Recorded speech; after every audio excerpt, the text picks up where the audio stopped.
Hi Barbara, how are you? Hello, I'm fine, thank you. So tell me, I know you had initially come to see me a few years ago for the urinary leakage. So can you describe how it was, how bad was the leakage at that time? The leakage was pretty bad. If I coughed, if I sneezed, if I lifted one of my grandkids, any kind of exertion, I would leak. Dancing out on the dance floor, I would leak. So then, how long was this problem ongoing? For many years? For many years, yes. Yeah. And then, had you done anything about it? Just wear pads. Yeah. So, what type of pads were you wearing? Just for urinary incontinence. Like the poise, Yes, yes. the incontinence pads. So why had you not got anything done about it? What, were you not aware of anything? I didn't know there was anything that could be done about it. Yeah. So when you talked to your doctors, did they ever mention anything, or did you ever talk to them? No. So did you not talk, or did they not say anything? No, I never, I don't think I ever mentioned it. After, I had a hysterectomy when I was 41, and after that is when it started. I see. And then when it started, so you just assume that this is normal Yes. part of aging, Yes, and think this is what I have to do and live with. yes, Yeah. And then you came to see me, and then we did some tests, and we did the sling procedure, correct? Yes. And then we did that standing sling procedure. yes, Yeah. So so that was 2 years ago. yes. So how are you doing now? I'm doing great, no leakage. I can, if I cough, I pick my grandkids up, sneeze, nothing, no leakage. And you don't wear a pad anymore then? No.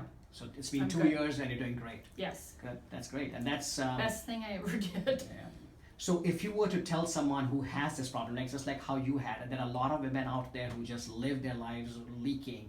What would you say? And how would you tell? What would you tell them if you were to do it Or again? tell them it's the best thing I did. To go ahead and do it, it's great. And improve your life.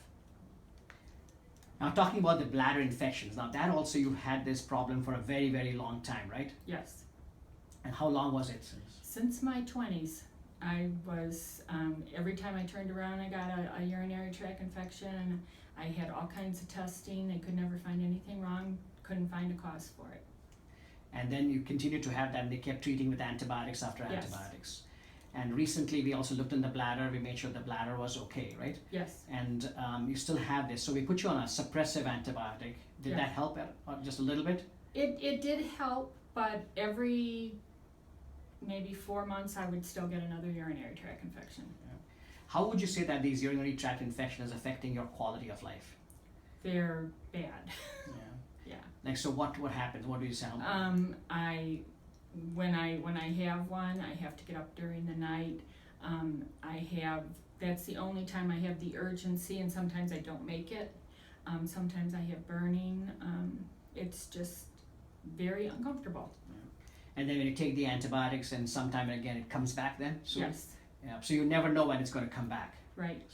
So I'm sure it's very frustrating to have had this for so long. It's very frustrating, Yeah. yes. So that's what we'll talk about, and it's good. So now this could be a prelude